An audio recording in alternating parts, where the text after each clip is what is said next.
السلام علیکم ورحمت الله وبرکاتہ. ملګرو څنګه کولی شو چې په واتس اپ کې چټ جی ډي پی وکاروو؟ نو ملګرو د ویډیو شروع کولو نه مخکې درنه یوه کوچنۍ غوښتنه کوم ملګرو، که چېرته زموږ چینل کې نوي یاست نو زموږ چینل در سره سبسکرایب کړئ، همدارنګه ویډیو در سره لایک کړئ او همدارنګه د بیل آیکن تڼۍ در سره کېکاږئ ملګرو. نو راځئ په ویډیو شروع کوو ملګرو. هر څه نه مخکې به راشو تاسو ته به ما یو نمبر درکړی، هغه نمبر تاسو زما په ټلیګرام چینل کې ترلاسه کولی شئ، همدارنګه په سکرین هم تاسو ته ښکاري ملګرو.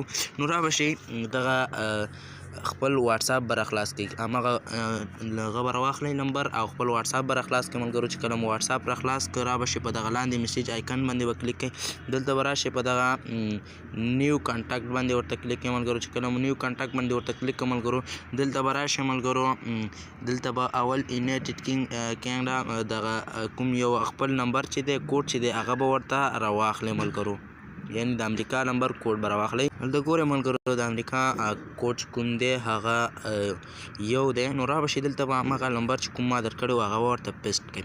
چې کله مو پیسټ کړه ملګرو، دلته به راشئ هماغه د کوم چټ جی پی ټي نوم به ورته ولیکئ ملګرو. دلته به ورته راشئ چټ، دلته به راشئ ورته جی پی ټي ولیکئ ملګرو. چې کله مو ورته ولیکه بیا به راشئ ملګرو په دغه سیو باندې به کلیک کړئ ملګرو. چې کله مو په سیو باندې کلیک کړه ملګرو، دلته به لږ صبر وکړئ او دا صفحه به ریفریش کړئ. دلته به راشئ ملګرو په دا پاس سرچ آیکن باندې به کلیک کړئ. چې کله مو په سرچ آیکن باندې کلیک کړه ملګرو، دلته چې دی ملګرو دلته به چې دی هماغه نوم ورته ولیکئ چټ جی پی ټي ملګرو. دلته ګورئ ملګرو ما یو پیره مخکې هم ثبت کړی و، دویم پیرې مې هم ثبت کړه.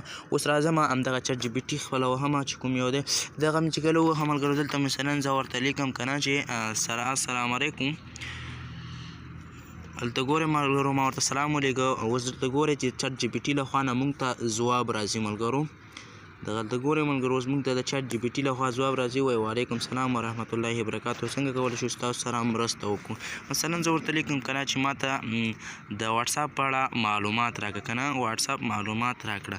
دلته ګورئ ملګرو ما ورته دغه ولیکل. اوس لږ ځنډ وروسته موږ ته دغه ټول معلومات راکوي ملګرو. دلته اوس تاسو کتلی شئ،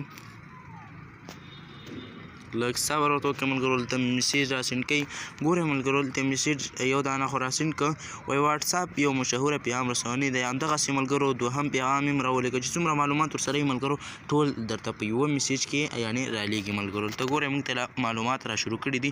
اخر کې بیا درته وایي که تاسو نور معلومات ته اړتیا لرئ یا کومه پوښتنه لرئ مهرباني وکړئ ملګرو. چټ جی پی ټي هره غوښتنه یعنې هره پوښتنه چې تاسو لرئ که نه او تاسو ته هغه پوښتنې ځواب نه یې زده، نو تاسو کولی شئ چې د چټ جی پی ټي نه پوښتنه وکړئ او کولی شئ چې هغه نه پوښتنه وکړئ او هغه درته انشاءالله اتوماتیک جواب استوي. نو دغه وه زموږ د نن ورځې ویډیو. تر بلې ویډیو